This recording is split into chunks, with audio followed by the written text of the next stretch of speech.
Primero que todo, una felicitación muy especial a todos los organizadores del segundo Board Review de Gastroenterología, donde venimos todos a aprender tantos conceptos importantes y valiosos para la vida práctica de nuestros pacientes. Esta es una paciente de 45 años con epigastralgia persistente, sin consumo de AINES, sin alcohol ni tabaquismo, en cuya tercera endoscopia, con dos similares, encontramos esta imagen, este video que ven ustedes ahí. Múltiples erosiones, úlceras recubiertas de fibrina, así estaba el duodeno, y en las biopsias que se le tomaron, gastritis crónica sin Helicobacter pylori, similares a las dos anteriores. Entonces, surgen unas preguntas que se convierten en los objetivos de esta conferencia. ¿Cómo es la fisiología regular del estómago? ¿Cuáles son los mecanismos que generan daño en la mucosa? ¿Cómo se defiende la mucosa? ¿Cuáles son las etiologías de la enfermedad ulcerosa? ¿Y cuál es el comportamiento de la enfermedad acidopéptica y la gastropatía por Aedes? Y es por eso que en los próximos minutos hablaré de enfermedades ácidas del estómago. El jugo gástrico, que es el gran personaje de todo esto, está, como vemos ahí en la gráfica, complementado por la parte parietal, que es la que le da la parte ácida con un pH bajo de 2, y el componente no parietal, que es el bicarbonato y agua. Tiene unas funciones importantes, que es eliminar los microorganismos con ese pH tan ácido, iniciar la digestión de las proteínas, pero además, como veremos, facilitar la absorción del calcio, el hierro y la vitamina B12. Como vemos en este cuadro, las células más importantes del estómago y sus productos y sus funciones. La célula parietal, que es la gran personaje de esta conferencia, produce el ácido clorhídrico y el factor intrínseco para erradicar patógenos y además absorber la cobalamina. La célula principal que produce pepsinógeno 1, que es del 1 al 5, digerir las proteínas. Las células de la mucosa en la parte superficial producen pepsinógeno, mucosa y bicarbonato para proteger la mucosa. Las células G que producen gastrina, como veremos, estimulan la célula parietal para producir ácido. Las células D, por el contrario, producen somatostatina, que es el gran inhibidor de la célula parietal para que haya un equilibrio en el pH. Y las enterocromafines, que producen histamina para estimular la célula parietal. Vemos aquí un dibujo donde se ven muy bien las células, en la parte superior las células de la mucosa, que son claves para la producción de moco y bicarbonato y proteger de la mucosa gástrica, las células parietales, que son las que producen el ácido y el factor intrínseco, las células enterocromafines, la histamina, y las células principales, el pepsinógeno. Pero vayámonos hacia las células parietales, que son las que producen la mayoría de veces todas estas patologías cuando hay una disfunción. Entonces recordemos que la célula parietal, que es esta amarilla que tenemos aquí, es estimulada por la gastrina y produce ácido a través de la liberación de histamina por parte de las células enterocromafines. Y recordemos la bomba de hidrógeno-potasio ATPasa, la bomba de protones, que en la parte baja, como veremos ahora, intercambia ácido por potasio. Ahora sí vayamos más de cerca a nuestra célula parietal y toda su función. Vemos la célula parietal, la amarilla, con sus receptores, y vemos el primer receptor, que es el receptor muscarínico, que es estimulado por la acetilcolina que viene desde el nervio vago con el sistema parasimpático. Ahí se estimula la activación de la célula parietal. El siguiente receptor es el receptor H2 de histamina, que miremos cómo es estimulado a través de la histamina que se produce en las células enterocromafines. Entonces vemos cómo al estimularse esta célula produce histamina que produce un estímulo de la célula parietal. Por el otro lado vemos cómo la gastrina, que viene estimulada por el nervio vago, va a estimular tanto la colecistoquinina, estimulando también la enterocromafin-like para producir histamina, como el receptor CCK-colecistoquinina. Todos estos receptores van a activar el AMP cíclico que va a generar una mayor producción de ácido que en la parte final se va a intercambiar en la bomba de protones con el potasio para acidificar el lumen gástrico. Entonces veamos cómo también la fisiología tiene que ver y es diferente en el antro y en el cuerpo. Sabemos, y aclararemos más tarde, que el principal estimulante para la secreción de ácido proviene de la gastrina, como ya les mostré. La liberación de gastrina, como ya les mostré, es estimulada por las terminaciones del nervio vago a través de la acetilcolina y la gastrina estimula la secreción de ácido a través de la liberación de histamina, como también les mostré. Pero hay un inhibidor que es la somatostatina producida por las células D que van a neutralizar toda esta producción de ácido. Vayamos más lento y volvamos a explicar esto aquí. En el antro, nosotros vemos que están las células G que producen gastrina y vemos que el vago estimula a través de la acetilcolina estas células G, que al ser estimuladas van a producir esa gastrina que va a actuar sobre el cuerpo, como veremos ahorita. En el cuerpo ya viene esa gastrina que estimula directamente a la célula parietal, pero también a través de la célula heterocromafín para que produzca estamina, para que active la célula parietal y se active el AMP cíclico para producir hidrógeno que se va a intercambiar por potasio para producir ácido. También el vago en el cuerpo va a producir varios mecanismos, produciendo acetilcolina, va a estimular directamente a la célula parietal, pero también a las células enterocromafin light para que produzcan histamina. Por esos dos mecanismos activan también la célula parietal. Pero también está la parte que frena e inactiva. El mismo vago va a producir acetilcolina que va a estimular las células D para que produzcan somatostatina y estas, como vemos, inhiben la célula parietal para la producción de ácido. Igual las prostaglandinas en el cuerpo van a inhibir esa estimulación de AMP cíclico. Y en el antro, los rojos son inhibidores, el mismo hidrógeno cuando se aumenta mucho va a estimular las células D para que produzcan somatostatina y esta somatostatina inhiba toda esta producción de ácido tanto en el antro como en el cuerpo. También sabemos que hay dos tipos de secreción, la basal y la estimulada. La basal tiene un patrón diurno, varía entre todos los sujetos y es mayor en los hombres que en las mujeres, pero el mayor determinante es dado por el tono vagal.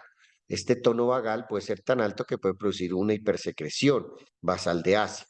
Y la estimulada, que todos sabemos que está en la fase cefálica, gástrica e intestinal, la cefálica que es estimulada por la visión, el gusto, el olfato, que estimula esa producción de ácido que se empieza a generar con toda la fisiología que les mostré, la fase gástrica que tiene que ver con el contacto de los alimentos que distienden la mucosa gástrica estimulando todo lo que les mostré y la fase intestinal que es una fase cuando el bolo alimentario pasa al intestino produce un estímulo pequeño de esto que les mostré de ácido. También la barrera mucosa con la cual se defiende el estómago de ese ácido que se produce está compuesta por una capa alcalina delgada que está compuesta por moco y por bicarbonato producido por las células D que les mostré en la parte superficial, que hace que el pH se mantenga y haya un gradiente de ese pH, desde un pH que varía entre 2 en el lumen gástrico hasta 7 con toda esta protección que es generada por ese moco y ese bicarbonato y por los vasos sanguíneos que van a barrer ese ácido que sobra y que van a mantener este equilibrio de pH para que se proteja la mucosa y la pared gástrica.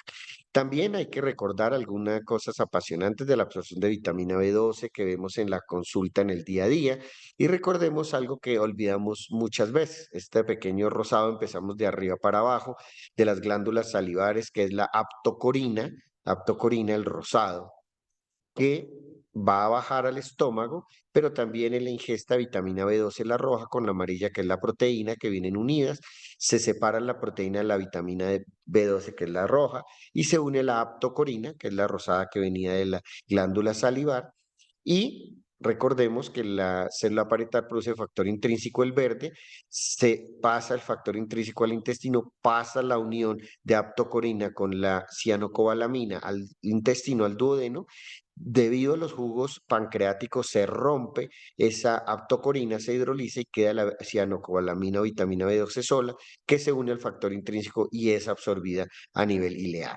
Entonces, un daño a nivel de la saliva, un daño a nivel de la producción de factor intrínseco o un daño a nivel de la secreción pancreática puede generar un daño a nivel de la absorción de vitamina B12.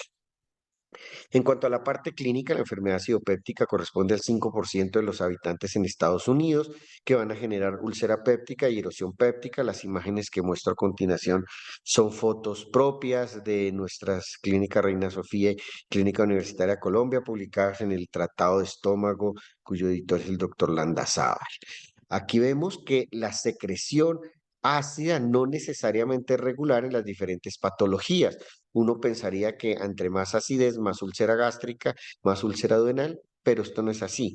Miremos aquí cómo en este experimento el basal es el blanco y el estimulado es el gris, como el normal oscila entre 15 y 20 milimoles por hora, pero la úlcera gástrica se puede formar con menos cantidad de ácido, no así la úlcera duodenal que sí requiere más cantidad de ácido y el síndrome Solinger-Ellison que por definición es el aumento de esta secreción de ácido que genera un daño local. Y hay muchas etiologías de las úlceras gástricas y duodenales, pero recordemos que por encima del 80% de las veces está generada por el Helicobacter pylori y los antiinflamatorios no esteroideos.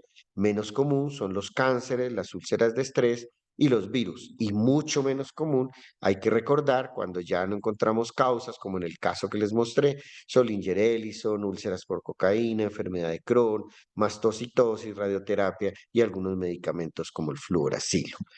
Miremos que también hay complicaciones que se presentan en el 10 a 15% de las veces. Estos son casos de nuestras clínicas donde vemos que la hemorragia digestiva es la más común de ellas y los invito a leer el Tratado del Estómago, donde tenemos unos artículos muy prácticos de la hemorragia digestiva y este es un trabajo que hicimos en la Clínica Universitaria Colombia, donde vemos que la principal causa de hemorragia digestiva es la úlcera gástrica y la úlcera duodenal en más de 500 pacientes. De la misma manera, los factores de riesgo para esto son el consumo de AINES, el consumo de anticoagulantes y antiagregantes y el mayor protector son el consumo concomitante de inhibidores de bomba de protones. Además, hay otras complicaciones como la perforación, que se presenta principalmente en los tejidos más delgados a nivel del duodeno, o la úlcera penetrada que puede penetrarse a páncreas o a hígado, y la obstrucción que no pocas veces se presenta y que se es principalmente a nivel pilórica en el duodeno, que puede ser de una manera aguda o que puede ser de una manera crónica generando estenosis. La gastropatía por AINES es otra entidad generada por esta producción de ácido, pero recordemos esta foto que fue muy clásica cuando estábamos de fellows y dio tantas vueltas al mundo con el New England Journal of Medicine cuando veía una aspirina metida dentro de una úlcera gástrica y esta genera 100.000 hospitalizaciones por año, sobre todo en aquellos consumidores de AINES donde 3 a 4% van a generar complicaciones. Pero ¿cómo genera ese daño fisiológico esos AINES? Y es por dos mecanismos. El primero es el daño local que se genera por el daño de la mucosa que les mostré y el rompimiento de esa membrana lipídica y ese daño del moco, el bicarbonato, y al romper esa membrana lipídica va a generar un daño local que genera erosiones y úlceras. Pero el mecanismo mayor no es por ahí. Recordemos que los AINES actúan tanto de manera no selectiva como selectiva. Los AINES no selectivos bloquean tanto la COX-1 como la COX-2. Recordemos que del ácido araquidónico se producen las prostaglandinas locales que protegen el estómago, que van por la enzima COX-1, y las generales que van a la inflamación por la COX-2. Al inhibir los no selectivos, tanto la COX-1 como la COX-2, van a generar una desinflamación, pero también un daño de las prostaglandinas que defienden la mucosa gástrica y por lo tanto el daño va a ser mayor.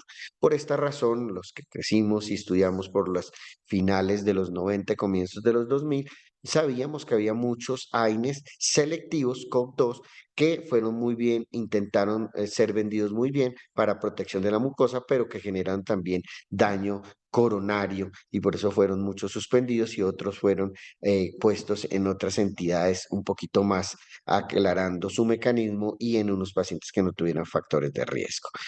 También hay pacientes que tienen factores de riesgo cuando consumen AINES y son aquellos que tienen antecedentes de úlcera péptica, hemorragias, que usan concomitantemente corticoides, que usan concomitantemente anticoagulantes, que son mayores de 65 años o que usan AINES a dosis altas o diferentes tipos de AINES.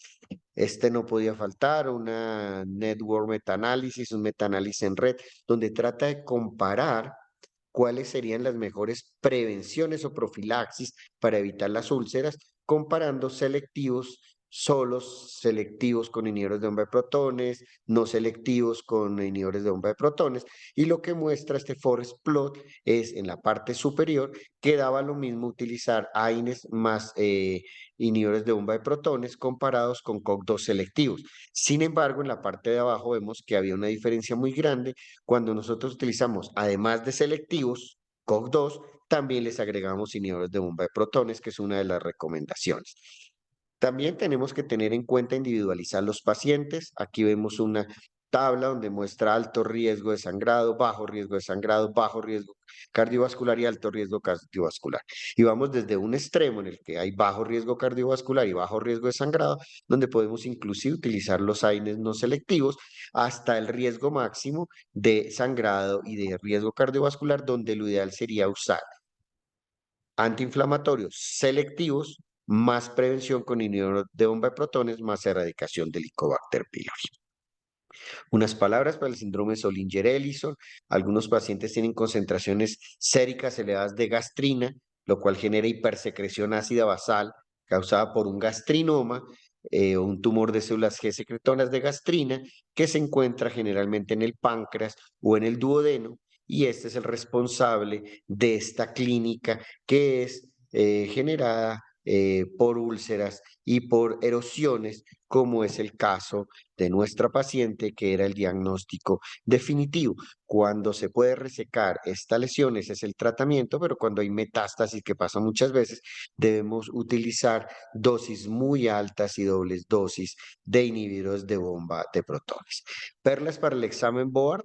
La producción de ácido es debido principalmente a las funciones de la célula parietal en la producción de ácido en estímulo, bien sea por la histamina, por la enterocromafin light, bien sea por la gastrina, que es estimulada por la acetilcolina, o bien sea por la muscarina, que es estimulada por la acetilcolina. La somatostatina, producida por las células D, hace todo lo contrario e inhibe la secreción ácida. La malabsorción de vitamina B12, como les mostré, puede resultar de un daño de las glándulas salivares, de la aptocorina, de deficitaria, de una gastritis autoinmune porque la célula parietal no produce factor intrínseco, por una insuficiencia pancreática porque la aptocorina no se hidroliza o por una resección ileal donde no se absorbe la vitamina B12. Las causas más comunes de úlcera péptica son Helicobacter pylori y AINES y debemos evaluar casos individuales del riesgo-beneficio del uso de los AINES más si son selectivos y si debemos utilizar inhibidores de bomba de protones. Y la hipergastrinemia asociada al aumento de la secreción ácida puede ser debida, cuando son casos muy raros, a tumores productores de gastrina cuyo manejo es la resección en el Solinger-Ellison. Muchísimas gracias por su atención.